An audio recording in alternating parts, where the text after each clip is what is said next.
বিলোনিয়া মহকুমার পুরান রাজবাড়ী থানার গাবতলী এলাকায় এক মায়ের কোল খালি করে একই সাথে দুটি সন্তানের নৃশংস হত্যা নিয়ে পুরো এলাকা শোকস্তব্ধ।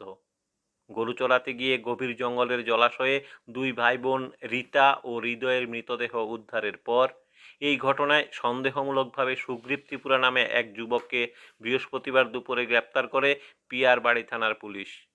একদিন পুলিশি হেফাজতে থাকার পর শুক্রবার দুপুরে বিলোনিয়ার জেলা ও দায়রা আদালতে তোলা হয় আসামি সুগ্রীবকে।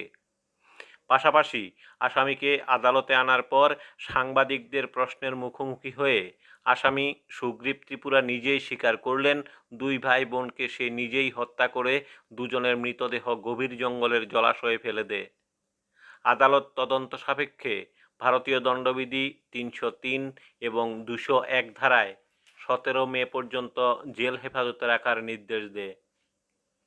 পুলিশের তরফ থেকে রিমান্ডে রাখার আবেদন জানালেও আদালতের তরফ থেকে কেস ডায়েরি ১৭ তারিখ জমা দেওয়ার কথা জানানো হয় পুলিশকে।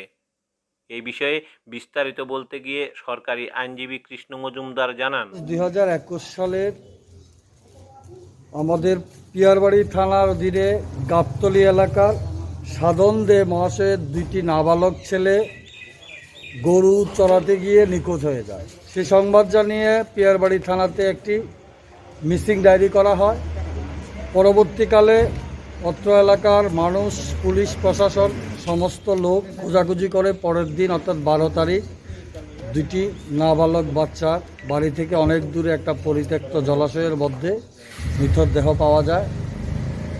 তাদের সাধনদের অভিযোগ মূলে সুগ্রীব ত্রিপুরা নামে এক আসামিকে গ্রেপ্তার করা হয়। তাকে আজকে মহামান্য আদালতের ৩০৩ ও ২০১ ধারা, ভারতীয় দণ্ডবিধির ৩০২ এবং ২০১ ধারা আজকে মহামান্য আদালতে সোপর্দ করা হলে আদালত তাকে আগামী ১৭ মে পর্যন্ত জেল হাজতের আদেশ দেন।